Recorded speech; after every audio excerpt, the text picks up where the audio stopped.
So there is a number buried in this morning's announcement that changes the competitive landscape of AI more than anything that happened in model releases this week. Not a benchmark score, not a parameter count, a speed number, 750 tokens per second. And if that means nothing to you right now, it will by the end of this video. This morning, Cerebras and OpenAI jointly announced Ultrafast Mode, a new service tier for GPT-5.6 Sol that runs the model at up to 750 output tokens per second. The current standard GPT-5.6 Sol baseline runs at roughly 53 tokens per second. Ultrafast is 14 times faster.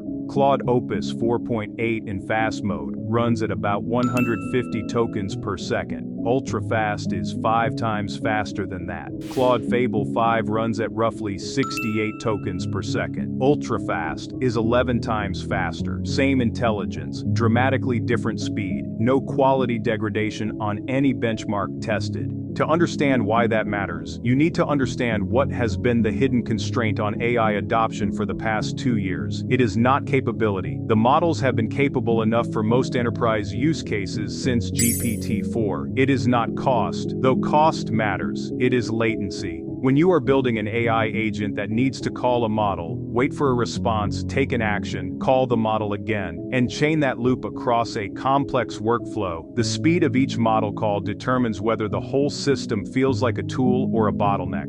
A 53 token per second model answering a complex question takes seconds. A 750 token per second model answering the same question takes fractions of a second. At the task level, those are comparable. At the agent level, across dozens or hundreds of sequential calls in a single workflow, the difference is the difference between a system that works and a system that nobody uses. The enterprise teams that have been most frustrated with agentic AI deployments in 2026 have not been complaining about model intelligence. They have been complaining that the agents are too slow to put on the critical path of anything time-sensitive. Ultrafast is a direct answer to that complaint. Cerebras ran the 2,500 question humanities last exam benchmark, the hardest graduate-level academic benchmark in public circulation, as a concrete illustration of what this speed difference means in practice at scale. GPT-5.6 Sol Ultrafast completed the full question set in 11 hours and 11 minutes. Claude Fable 5, running at standard speed, took 78 hours and 27 minutes. Same questions, same level of difficulty, 6.5 times faster end-to-end.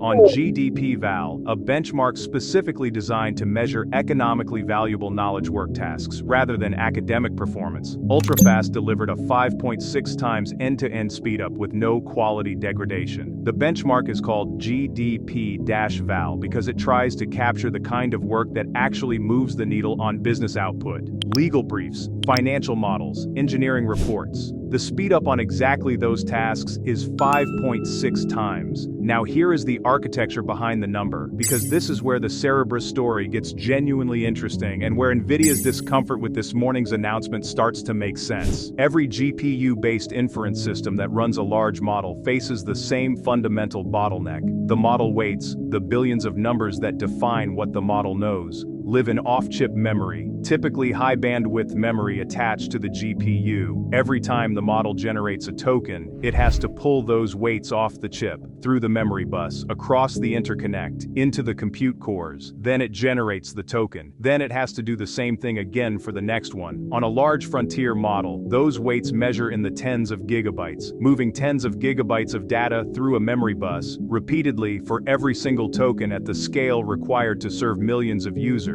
That is where the speed goes. That is the bottleneck. NVIDIA's entire H100 and Blackwell stack is optimized around managing that bottleneck as efficiently as possible. They have not solved it. They have gotten very good at working around it. Cerebras took a fundamentally different approach. Instead of building a chip and attaching memory to it, they built a chip the size of an entire silicon wafer, roughly the size of a dinner plate, and put 44 gigabytes of SRAM directly on that wafer. The model weights stay on-chip permanently. There is no off-chip memory transfer. There is no memory bus bottleneck. Tokens flow through the model layers pipelined across multiple wafers, with each layer's parameters living permanently in the SRAM of the chip that processes it. For models too large to fit on a single wafer, the layers are distributed across wafers connected by high-bandwidth on-chip interconnects rather than the external buses that slow GPU clusters down. The result is that Cerebras does not manage the memory bandwidth bottleneck. It eliminates it. Andrew Feldman, Cerebras CEO and co-founder, made the historical parallel explicit in the announcement. Every major computing shift has been unlocked by a leap in speed, not just capability. The PC era needed the move from kilohertz to gigahertz. The internet needed the move from dial-up to broadband. And then his kicker, now that frontier models are demonstrably capable, the next constraint on adoption is how fast they run. That framing is the company's entire thesis, and this morning's announcement is its most visible proof point. The skeptics have legitimate questions that the announcement does not fully answer. GPT-5.6 Sol Ultrafast is currently in limited preview for a small group of OpenAI API customers. Cerebras has not disclosed pricing. At the speeds they are claiming, the economic model for serving this at scale, the number of wafers required, the power consumption, the data center footprint, is not publicly available. Cerebras' fast inference cloud business grew 281% year-over-year in Q2 2026, and the company now has 600 megawatts of data center capacity under contract. Those numbers indicate the business is real and scaling. They do not tell you whether 750 token per second GPT-5.6 Sol can be priced competitively enough to displace the GPU-based serving infrastructure that every major enterprise customer has already built around. There is also the question of what happens to NVIDIA. Cerebras' wafer-scale architecture is not complementary to NVIDIA's stack, it is an alternative to it. Every enterprise that routes inference through Cerebras is routing it away from H100 and Blackwell clusters. NVIDIA has been the primary beneficiary of the AI infrastructure build-out for 4 years. The Cerebras OpenAI announcement is not a direct threat to NVIDIA's training business, which remains GPU-dependent and represents the bulk of its AI revenue.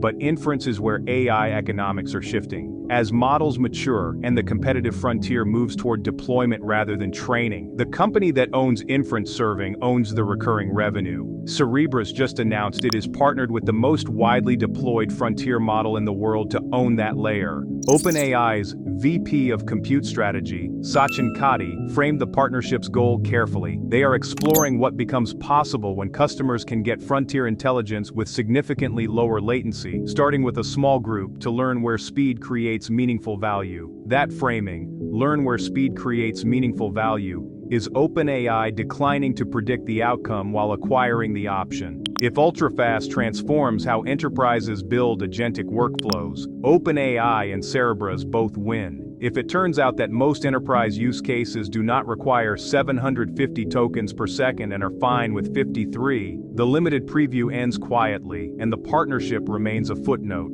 The AI industry has spent 3 years competing on which model is smartest. Cerebras is betting the next 3 years will be competed on which model is fastest. NVIDIA built its dominance by being the best at training. Cerebras is trying to build its equivalent position by being the best at serving. Those are different problems, different architectures, and different markets. And the fact that OpenAI chose Cerebras as the partner for its flagship model's first speed tier is the strongest signal yet that the inference layer is becoming its own competitive battleground.